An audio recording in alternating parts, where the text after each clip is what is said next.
Capitol Report is a production of Senate Media Services. This week, majority leaders of both the Senate and the House outlined their respective caucus priorities for the 2022 session, plus highlights from the opening day and efforts to promote law enforcement recruitment and equal rights for all. Stay tuned for this week's Capitol Report.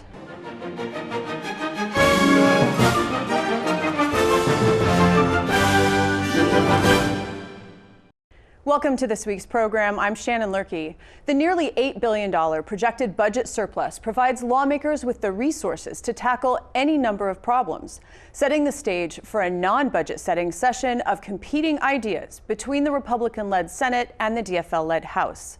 Joining me to talk about the priorities of the Senate Republican Caucus is the Senate Majority Leader, Jeremy Miller. Thank you so much for joining me. Hi, Shannon. Thanks for having me.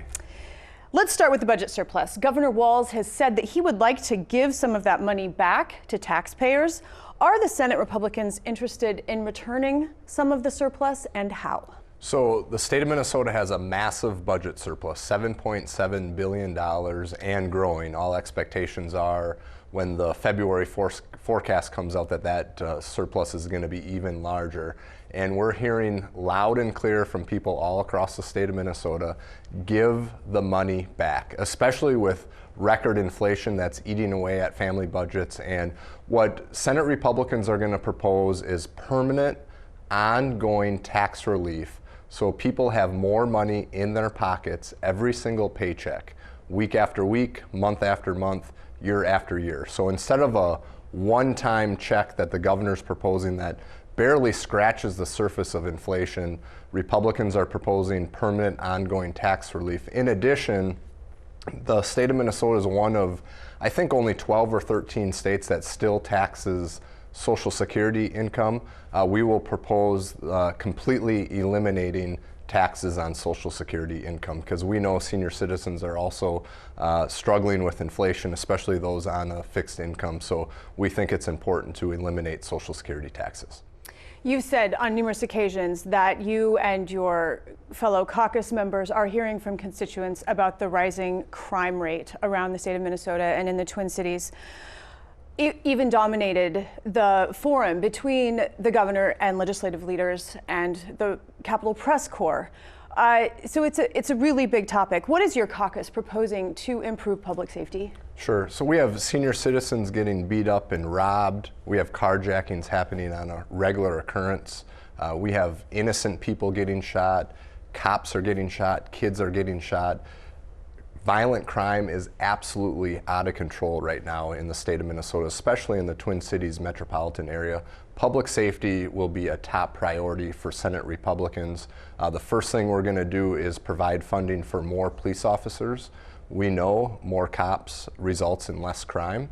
In addition to that, we feel it's important that violent criminals are held accountable for their actions. If someone breaks the law, there should be consequences. And public safety is going to be an issue that has to be a priority for public officials, both parties, all levels, to really take this issue seriously and hold people accountable. So again, public safety will be a top priority for Senate Republicans. We're going to provide funding for more police officers and hold criminals accountable for their actions.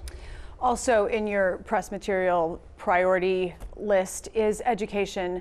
Senate Education Chair Roger Chamberlain spoke about the impact that the pandemic has had on kids, on families, and on teachers. What will you propose to improve education? So first and foremost, it's important for kids to be in the classroom. So that's a top priority. In addition to that, we feel that every discussion related to education should be focused on what's best for the kids. And at a time when kids are falling behind in the classroom, we feel like it's more important than ever for parents to be involved in their children's education and engaged with educators to ensure that our kids are getting that top quality education that they deserve. And Senator Chamberlain and Senate Republicans are going to really take a back to the basics approach to education. We want to take politics out of the classroom and focus on core subjects like reading, math, science, in history, and we're also going to put a really strong focus on literacy. One of the reasons kids are falling behind is because they're having trouble with reading. They're not proficient in reading, and when you're not proficient in reading, it makes every other subject area that much more difficult. So we're going to come out with a proposal that focuses on literacy and helps students become more proficient in reading.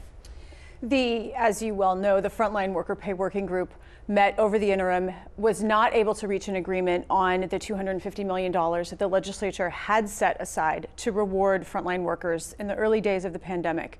Now that we're in a new legislative session, how likely is it that, the surplus can be used to maybe increase the pot size and find a compromise where both sides agree that people who deserve a reward will get one?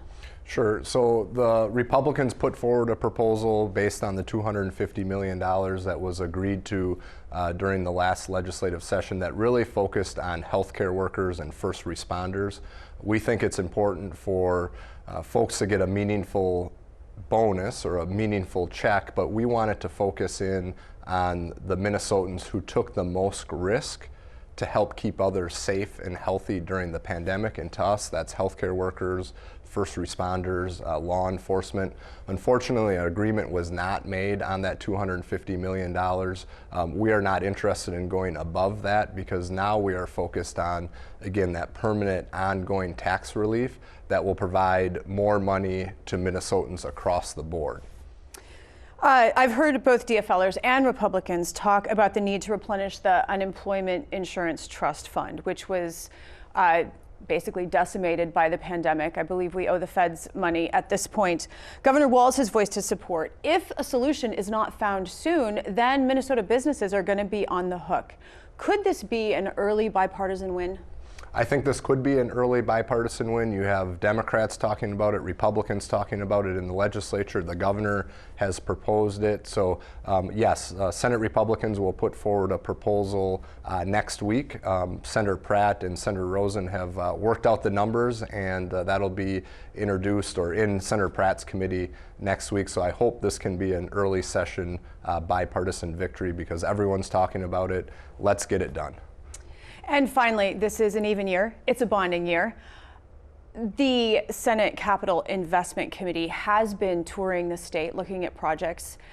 If a bonding bill is to become a reality, what are some of the projects that the Senate Republicans would like to ensure are funded? Sure. So Senate Republicans will be focused on core infrastructure projects, including roads and bridges, asset preservation. We feel like it's important to take care of the existing buildings that the state already has. Senator Bach and the Senate Capital Investment Committee have been touring the state. As we know, the final bonding bill has to originate and pass the Minnesota House of Representatives first before it comes over to the Senate. So we're hopeful that Republicans and Democrats can come together on a bipartisan bill that focuses on core infrastructure projects, roads and bridges, asset preservation, and I'm hopeful and optimistic that that can get done this session. Well, and then knowing that there is federal money from the federal infrastructure package coming, and there will need to be state dollars to leverage to get the most federal dollars. Is that important to you to make sure that that gets done so that Minnesota gets the absolutely best benefit? Absolutely. So we have roughly $4.5 to $5 billion of federal infrastructure dollars coming to the state of Minnesota. Some of those funds need matching money, matching funds from the state. Others don't. We're still trying to sift through that and figure out what needs matches and what doesn't, and then how does that correlate with the additional needs that the state of Minnesota has. So still a lot of unanswered questions when it comes to infrastructure and how those federal dollars can work with the state dollars, but I'm confident we'll get it figured out, and hopefully we can pass a bipartisan bonding bill this session. Senate Majority Leader Jeremy Miller, thank you so much. Thank you so much for having me.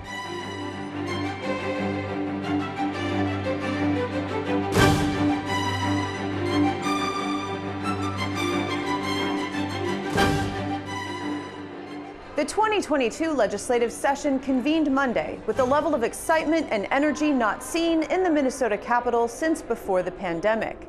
Governor Tim Walz and Lieutenant Governor Peggy Flanagan walked the Capitol corridors, offering lawmakers a sweet start to the session. Well, I'm going to expect lemon bars all the time now. So we think it's first day of school.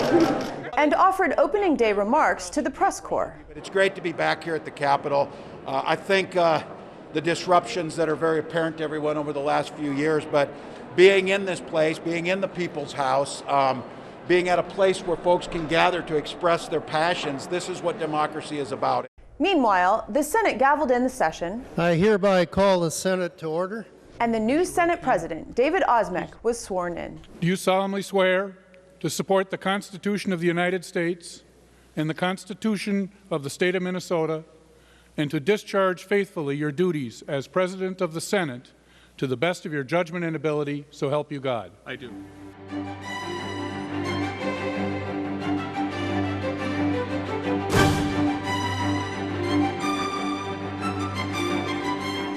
We continued the conversation about the priorities for the 2022 legislative session with the Majority Leader of the House, Representative Ryan Winkler. Thank you for being here. Happy to be here. Both Republicans and DFLers share a desire to reward frontline workers and to replenish the unemployment trust fund. There remains disagreement over the details of the frontline worker pay. What is the likelihood that at least these two issues will get resolved early on in the session? I think all legislators need to be aware of how much tension and stress there is still out in our communities. Families are unsure about childcare and schools and jobs. Businesses are unsure how they're going to get workers and if their supply chain is going to deliver products that their customers are looking for on time. So I think it really is important for us to focus on families, on workers, and especially on small businesses. So I think we can move forward to support workers, especially frontline workers. I think there is a compromise that we can get done, and I think that we can address the increase in unemployment insurance rates that businesses are going to pay. The key is to make sure that we're supporting people who need it the most from the bottom up, not just handing out big benefits to major corporations at the top. Criminal activity has been rising over the past few years, both statewide and nationally. The House DFL has proposed a $100 million plan to improve public safety. How would these funds be used to provide greater safety in communities and to deter criminal activity? We think that we should take a holistic approach. It isn't enough to have a simple slogan and say lock them up and that will make our communities safer. What we actually need to do is make sure that law enforcement has the tools that it needs in order to make arrests and bring some consequences to people who are harming others. That means that law enforcement not only in some cases needs more officers, but they need better intelligence gathering and analysis that the state can help provide. They need to make sure that they can function better across jurisdictions so that they're sharing information about potential perpetrators. And we need to make sure that communities are involved. There are a lot of people doing really terrific work to intervene on the front end and disrupt violence from happening in the first place, and investing in people who might otherwise be doing things we don't want. So we think a holistic approach of community and policing together is how we can address crime. But there are no easy, quick solutions. We just need to be really focused on getting resources where it can do the most good. Paid family and medical leave and sick and safe time are not new issues in the legislature. They've been around for some time, but the advocacy for those programs has kind of risen to the top with this legislative session agenda because it's being promoted by both the House DFL Caucus, the Senate DFL Caucus, and Governor Walz. Why is now the time to implement these two programs? Because the lack of paid leave, the lack of access to medical leave has never been more stark for so many families.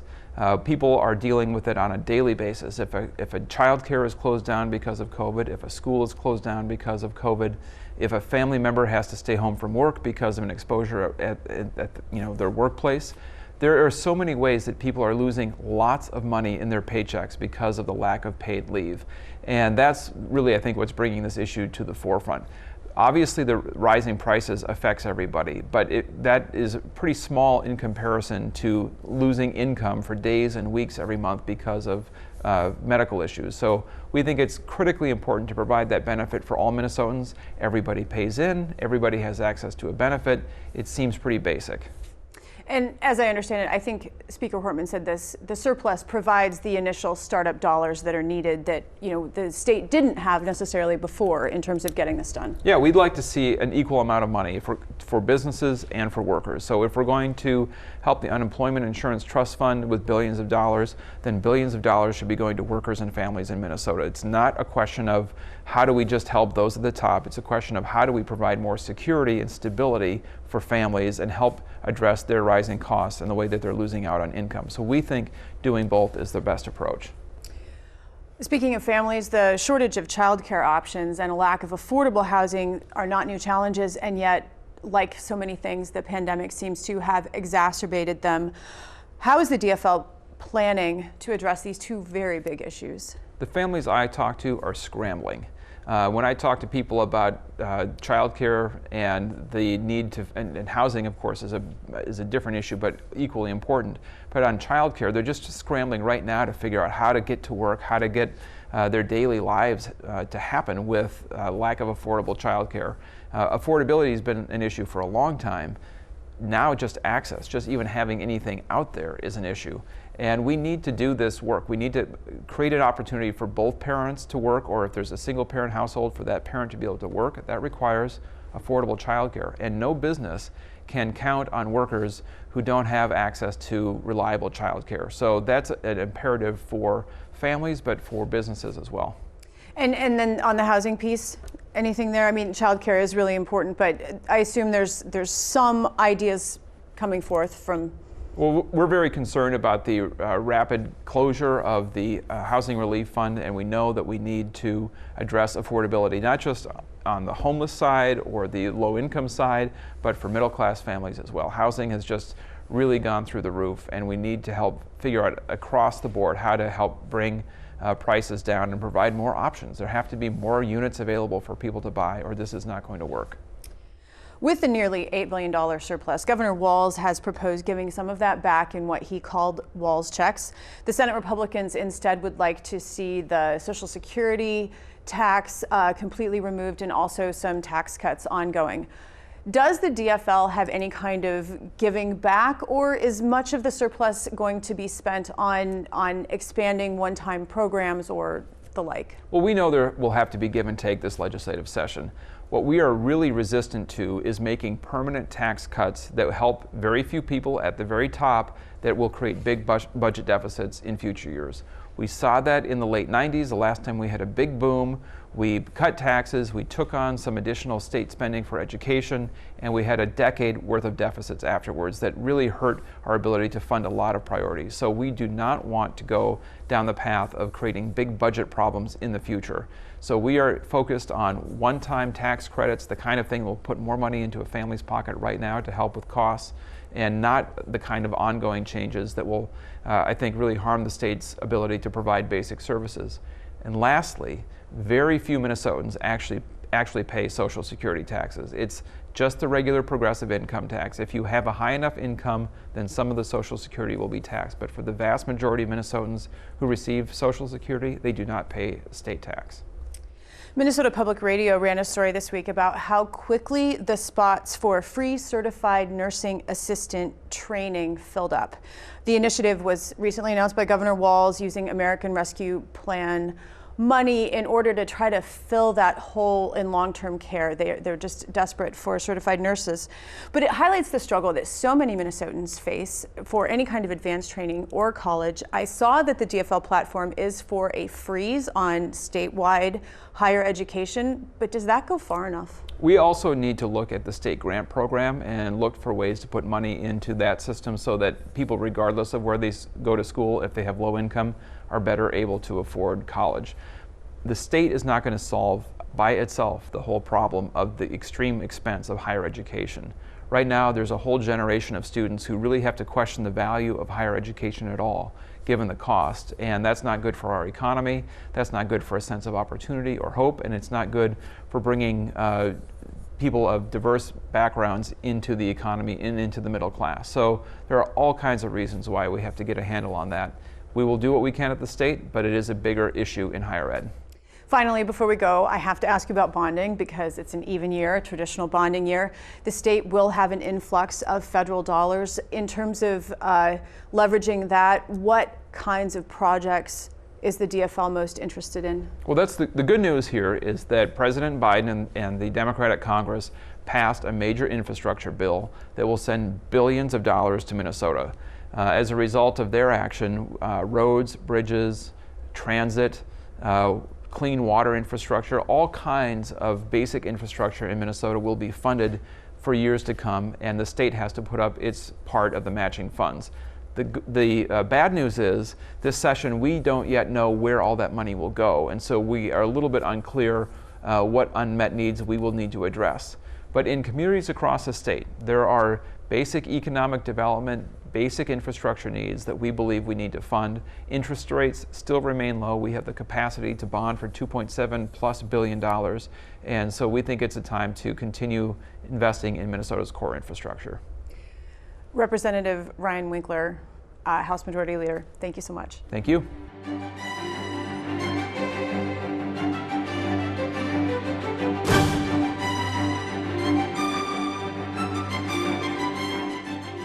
Last week, DFL lawmakers and supporters of the Equal Rights Amendment called a press conference to promote changes to Minnesota's laws and constitution. The final ratification of the Equal Rights Amendment occurred on January 27, 2020, and the ERA has now reached its 2-year waiting period after final ratification.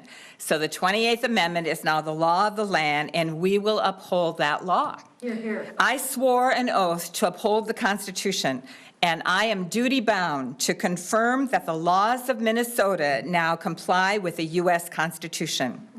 And this ERA compliance bill is the first step to achieving that goal, and we will be introducing this bill next week. It's a simple bill calling for the reviser, in conjunction with Senate Counsel and House Research, to do a thorough study of Minnesota laws and rules to ensure compliance with the 28th Amendment. It then asked them to create a bill for the 2023 session, pointing out any necessary changes that need to be made. We all know that our laws prohibit discrimination based on gender, but reality shows us that women still face far too many inequities, with women of color, indigenous women, immigrant women experiencing the biggest gap in pay, economic opportunity, health outcomes, and so much more. And that is why the ERA is so important. Today is a pivotal day in our multi-generational movement to secure equal rights as we join women all across the country to take the next steps for Minnesota to comply with the ERA.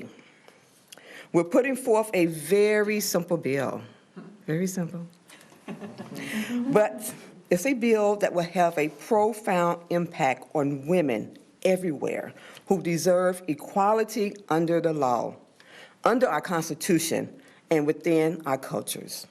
It's not an issue of gender or sex. It's an issue of equality under the law, both at the federal level and at the state level.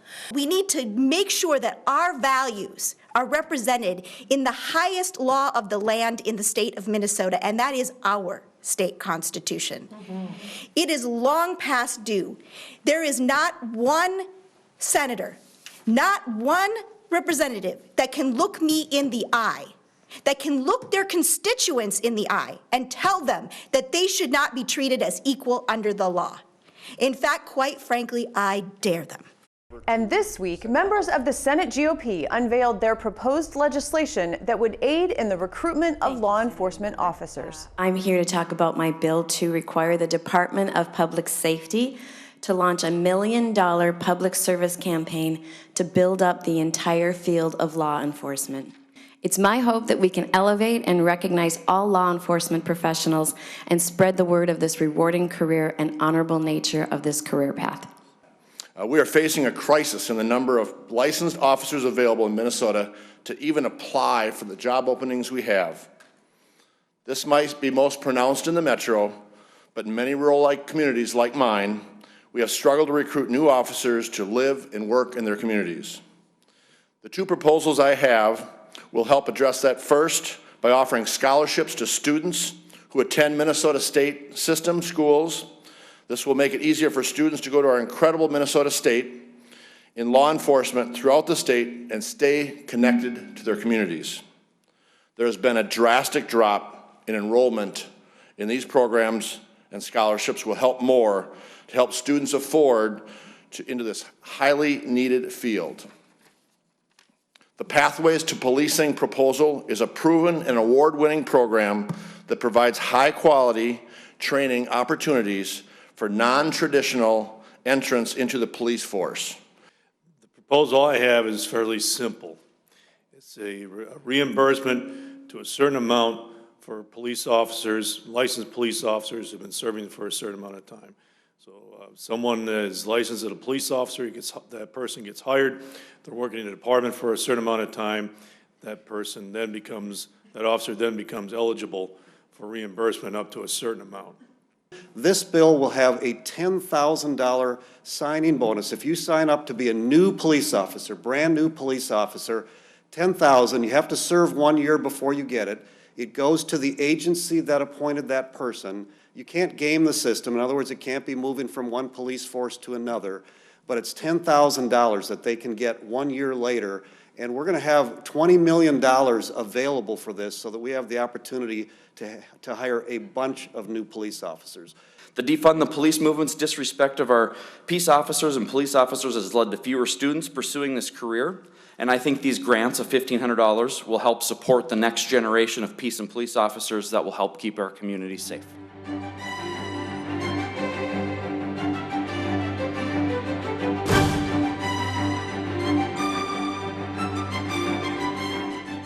Senate photographers A.J. Olmscheid and Catherine J. Davis captured the opening week of the 2022 legislative session.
Join us again next week as we delve into more topics affecting Minnesotans. I'm Shannon Loehrke, and on behalf of all of us at Senate Media Services, thanks for watching.